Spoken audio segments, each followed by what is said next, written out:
बिस्मिल्लाहिर्रहमानिर्रहीम अस्सलामु अलैकुम वरहमतुल्लाहि वबरकातुह। मैं हूं उज़ैर अहमद, आपका फ़िज़िक्स टीचर। आप देख रहे हैं YouTube channel science and math with Uzair Ahmad. आज की इस वीडियो में हम एफएससी पार्ट 2 की फ़िज़िक्स का न्यूमेरिकल नंबर 13.6 सॉल्व करेंगे। न्यूमेरिकल की स्टेटमेंट है, calculate the terminal potential difference of each of the following sales in circuit of following figure. ये फिगर हमें गिवन है। इस फिगर के अंदर दो सेल हैं, एक की ईएमएफ 24 वोल्ट है, दूसरे की ईएमएफ 6 वोल्ट है। एक की इंटरनल रेजिस्टेंस 0.10 ओहम है, दूसरे की इंटरनल रेजिस्टेंस 0.90 ओहम है। और एक रेजिस्टेंस सर्किट के अंदर सीरीज़ में जो दोनों सेलों के साथ सीरीज़ में लगी हुई है वो 8.0 ओहम की है। हमने इन दो सेलों का टर्मिनल पोटेंशियल डिफरेंस फाइंड करना है। हमें गिवन क्या है, electromotive force of first cell E1 is equal to 24 volt, internal resistance of first cell R1 is equal to 0.10 ohm, electromotive force of second cell is 6.0 volt, internal resistance of second cell is 0.90 ohm and resistance R 8.0 ohm.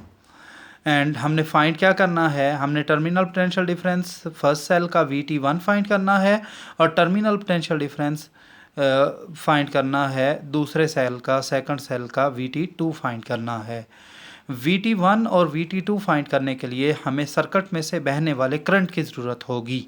Circuit में से बहने वाले current को calculate करने से पहले हम इसकी इक्विवेलेंट सर्किट की इक्विवेलेंट रेजिस्टेंस फाइंड करेंगे। हम देख सकते हैं कि सर्किट में तीन रेजिस्टेंसेस लगी हुई हैं जो कि सीरीज़ में हैं। एक स्मॉल r1 यानी कि internal resistance of first cell जो कि 0.10 ओहम है, और एक एक्सटर्नल रेजिस्टेंस 8 ओहम और एक इंटरनल रेजिस्टेंस दूसरे सेल की 0.90 ओहम।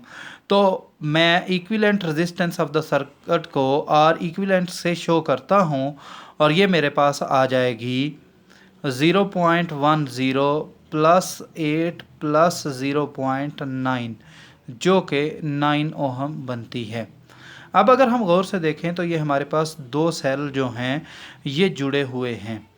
अब ये दो सेल इस तरह से जुड़े हुए हैं कि एक दूसरे की ईएमएफ को अपोज कर रहे हैं, तो जो नेट ईएमएफ ऑफ सर्किट होगी वो दोनों के डिफरेंस के बराबर होगी, जो कि इस तरह से लिखी जाएगी।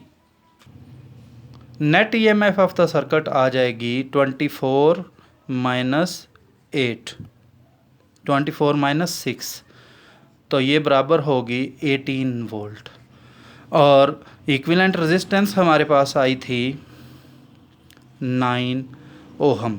सो current flowing through the circuit I, current flowing in circuit, ये इक्वल होगा VE ओवर R इक्विवेलेंट के। E की वैल्यू है हमारे पास 18 वोल्ट और R इक्विवेलेंट की वैल्यू है 9, तो 9 2 ज़ा 18, 9 1 ज़ा 9, 9 2 ज़ा 18, 2 एम्पेयर। अब ये करंट जो है ये सर्किट में से फ़्लो कर रहा है। अब ज़रा हम फिगर की तरफ दोबारा से चलते हैं और देखते हैं कि सेल 1 में से करंट कितना फ़्लो कर रहा है और सेल 2 में से करंट कितना फ़्लो कर रहा है, यानी कि I1 कितना है और I2 कितना है।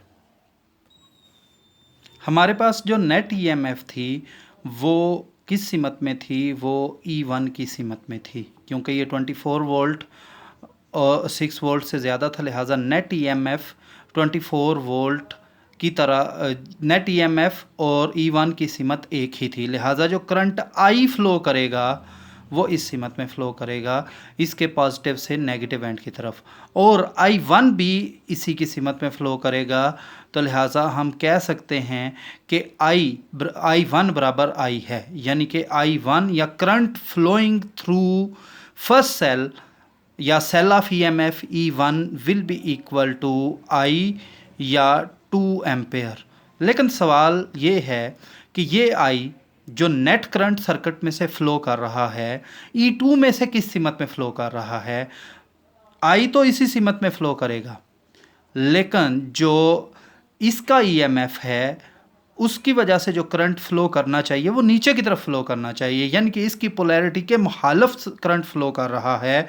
तो लिहाजा हम कह सकते हैं कि जो I2 है यानी कि करंट फ्लोइंग इन E2 वो नेगेटिव I के बराबर है। फिर एक दफ़ा सुन लें, नेगेटिव I क्यों लगाया कि बेसिकली जो सर्किट में से करंट फ्लो कर रहा है वो I ही फ्लो कर रहा है, लेकिन ये I E1 की, अगर E1 से I1 करंट फ्लो करे तो वो उसी सीमत में बहेगा जिस सीमत में I बह रहा है, और अगर E2 की वजह से करंट I2 फ्लो करे तो वो ऊपर से नीचे आएगा, यानी कि इसके पॉजिटिव से नेगेटिव की तरफ जाएगा जो कि I की मुखालिफ सीमत में है। अब करंट इसमें से सेल 2 में से I ही फ्लो हो रहा है, लेकिन उसकी सीमत जो है वो I2 जो करंट इस बैटरी की वजह से बहना चाहिए उसके मुखालिफ है। लिहाजा हम I2 बराबर नेगेटिव I या -2 एम्पेयर ले सकते हैं। आइए अब टर्मिनल पोटेंशियल डिफरेंस फाइंड करते हैं।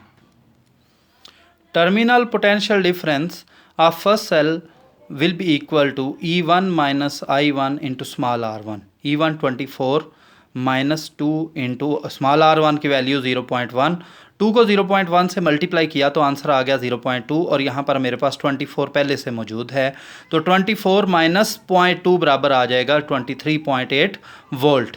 ये टर्मिनल पोटेंशियल डिफरेंस आ गया है फर्स्ट सेल का। सेकंड सेल का टर्मिनल पोटेंशियल डिफरेंस बराबर होगा E2 minus I2 small r2।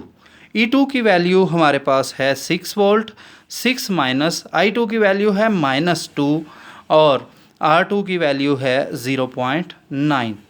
अब माइनस माइनस प्लस, 6 प्लस 2 9 ज़ा 18, और ये 2 को 0.9 से मल्टीप्लाई करें तो 1.8 आ जाएगा।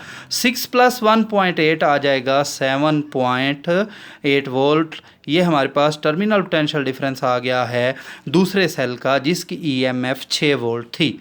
इसके साथ ही न्यूमेरिकल का अख्ताम होता है। उम्मीद है आपको समझ आ गई होगी। अगर कोई चीज़ समझ नहीं आई तो कमेंट बॉक्स में आकर ज़रूर बताएं।